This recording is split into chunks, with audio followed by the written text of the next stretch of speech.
Welcome to Redvee TV's Instant Reaction, supported by Chapel House Cars for the 2025 season, following Saints' 22-14 victory over the Leeds Rhinos here at the Totally Wicked Stadium this evening.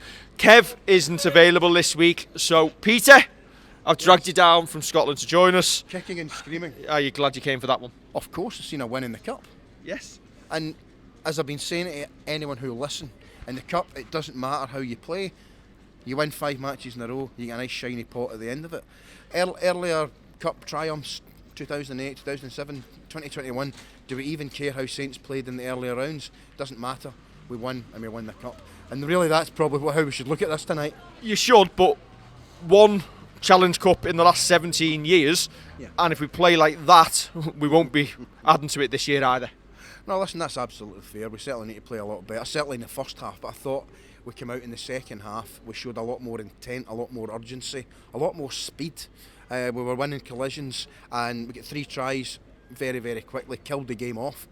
So credit to Wello and the coaches at half time for recognising that we needed to step it up. I didn't think we were uncomfortable in the first half, but it wasn't a great watch either.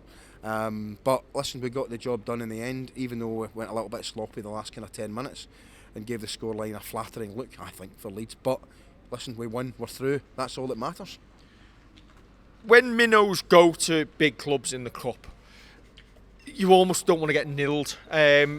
Leeds, 20 minutes in, get a penalty on Saints' line, they've got us under the pump, they take the 2, just happy to get on the board.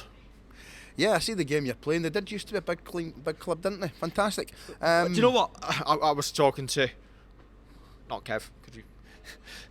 You were talking to someone? Talking to someone on the terraces, and I was saying, I really hope we win this, because if we don't, we're going to have the 50 Leeds fans stood behind us, giving us abuse, and somebody went to all of them. Well, yeah, I mean, joking apart, 7,500 is not a great attendance for a game like this. It isn't, but we took 1,200 to Leeds in the Challenge Cup last season, and tonight our attendance was 400 bigger than that.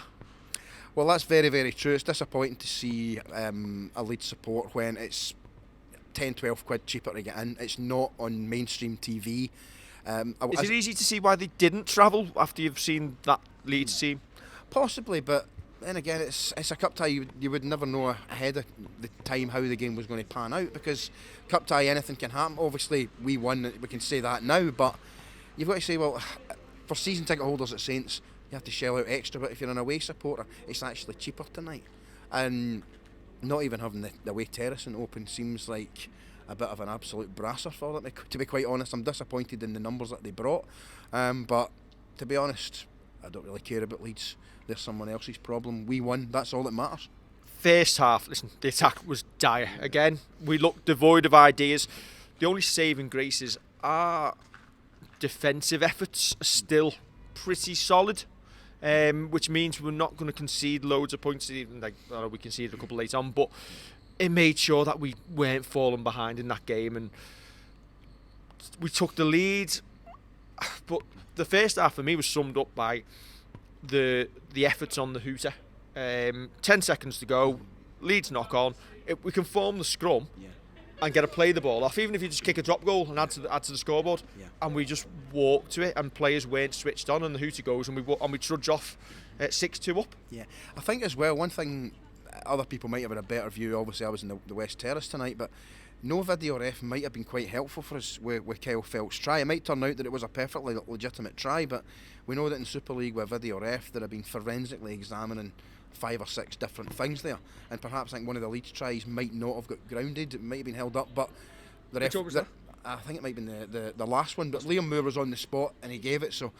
Which I think no video referee is probably a good the only good thing is we had, I'll come forward a little bit just so we had instant replay. I was straight onto YouTube. It was about 10 seconds, 15 seconds behind, and you could look at instants, and some of them you were wondering why Liam Moore gave what he did. But second half we came out, so we had a little bit more intent.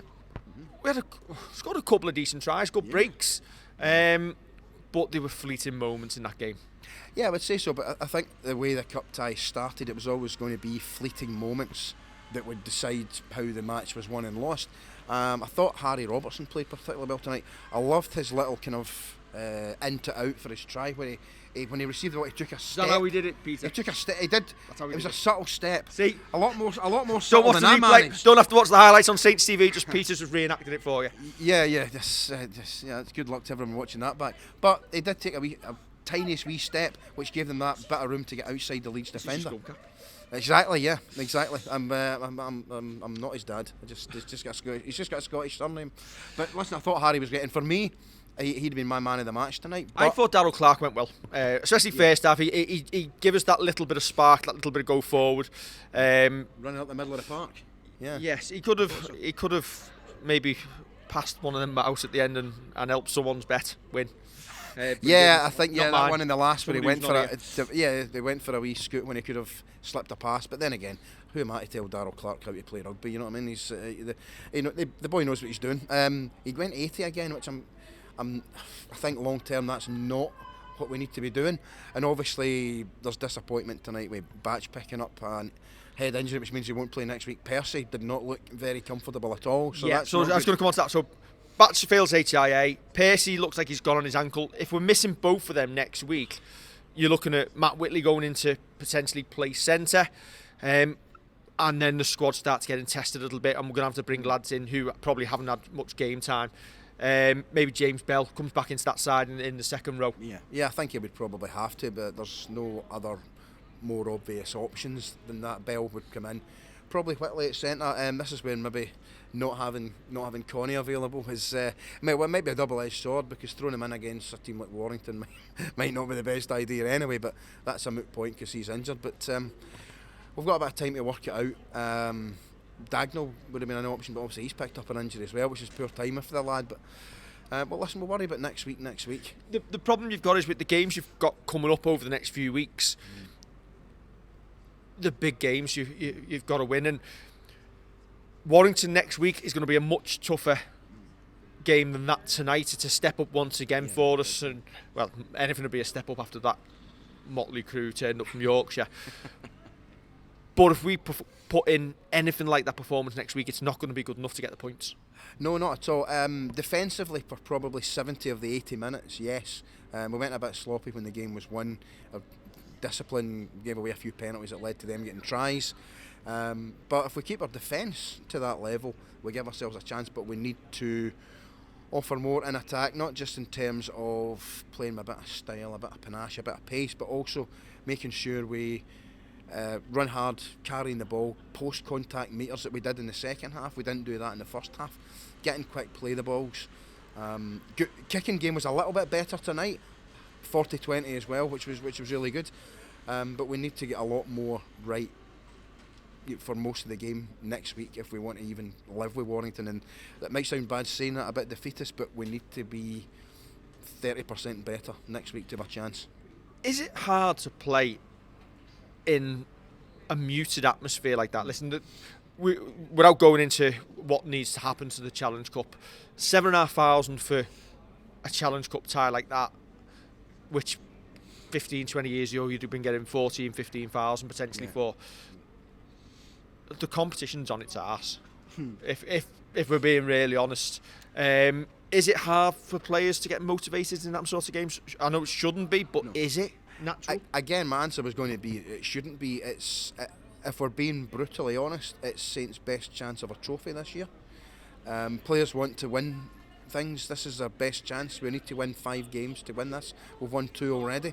In terms of the crowd being flat, I think one of the things that's generally happened in all sport is that season ticket value has been gradually eroded. Years ago, this match was on your season ticket, which obviously doesn't affect the away support, but nonetheless, more people would turn up. But then I understand clubs need to bring in greater finance, but something has to be done to make this competition what it used to be, the highlight of the season. I think it actually benefited Leeds tonight shutting that East stand as well, because you managed to get the whole coach load together in that corner, so they could actually make a little bit of noise rather than having them spread out. You feel maybe if Leeds fans actually back the team a bit more, maybe the team might be doing a little bit better too. Yeah, I mean, the ones that here were vocal enough and got behind the team, so credit to them for turning out. We're not having a go at you guys. Obviously, it'd have been better, I think, overall for the atmosphere to have a bigger Leeds support and a few more Saints there speckies as well. But there was 54,000 tuned in on the Sportsman. But one gripe that I'm going to raise once again, like, for the fans turning up, you've got to build a culture. Now we got to it a little bit last season, where the players at the end of the game would all come over to the West Stand and take the applause of the crowd, get the songs, etc. The fans go home buoyant, happy, won a game. They feel part of it. Now we've gone back to just everybody disappearing off to the north east corner, and not even bothering coming around, and the fans just drift away, and it all feels a bit flat and muted. I almost think you've got to build this culture, and I know Wello spoke about it in pre-season about wanting to reconnect with the town. The simple things that we can be doing as a club. The players should be led over by the captain. Yes, I agree. They should go round the ground. All that seems to happen now is the game ends, they stand in the middle of the pitch talking to the opposition, who they can see in the dressing rooms, change rooms, outside after later on. The fans want to go home at that point. Come, take the applause, get off. It's just like, so the fans just end up drifting away tonight, and some fans hang around waiting for it, and then it doesn't happen, and then they drift off, and you're left with the impression of, do you know what? Why bother spending your money as fans coming to games if that's how it's going to be? I know it shouldn't be like you go for the performance, you go to watch the 80 minutes, but it all builds into the culture, doesn't it? Yeah, it doesn't make or break the overall experience, but when it used to happen and now it doesn't happen, it feels different. If it never used to happen, then you can see it from the club's Maybe it's just perspective. something you see in football. Any football match, the team, whoever you support, applaud the crowd. They don't go over to stand with the families and have a big conversation in the corner. To be fair to the players, they've not seen them for 3 or 4 hours. So it must be difficult for them to come and give that couple of minutes. And I'm not standing here saying the players should be coming around shaking hands, having selfies with the crowd. They don't need to do that. Just come to the 10-metre line, stand there for a minute, take the applause, get off. Yeah, I think I have ranted, sorry. No, listen. But it annoys me. Well, the thing is, it's because it used to happen more obviously, the players would go right round. When it stops happening, you kind of question why. Now, you don't like me referencing rugby union, but in terms of that aspect of it, I go and watch Glasgow Warriors, and win, lose or draw, rain, hail or shine, most of the team are out standing in front of the main stand, autographs, selfies, having a blether, even if they're absolutely knackered, and they're standing talking to particularly the kids, because that can make a kid's day. Meeting one of their heroes. Makes people come back. And it makes the mums and dads, the aunts and uncles, grands and granddads come back with the kids. I want to go and see whatever player. This isn't a criticism of the players, but I think, as you say, there's very small things that don't take a lot of time or effort that could do to help the reconnection. Those are easy things that should be led by the captain of the team to bring them round. Speaking of Johnny Lomax tonight, better than last week, although you could probably say that with all of them because they were all awful last week generally. Yeah, I think there was a step up. Johnny's taken a bit of criticism, which is always going to happen when you're a captain, when you're an experienced player. And everybody saying absolutely loves Johnny Lomax. What he's given to the club, the town, is it's kind of insurmountable by any other player. No one else comes close as far as I'm concerned in recent times. And tonight I thought he really played well. He took on the line.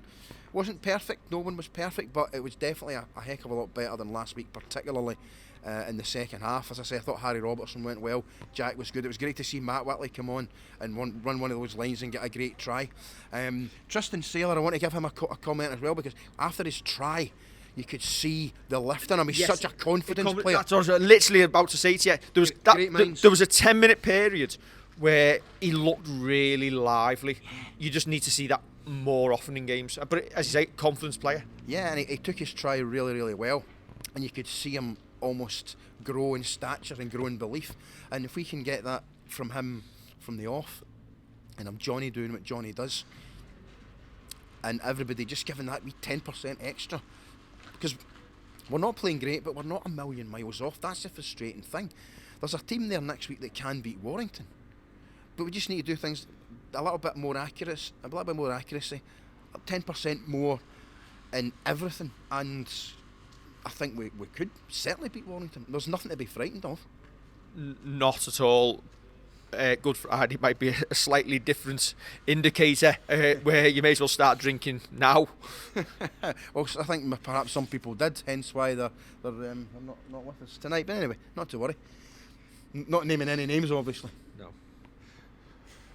Don't forget to like, share and subscribe. Thanks for Peter for joining us. My pleasure. At least Kev won't have to watch it when he gets home because he's already heard it all.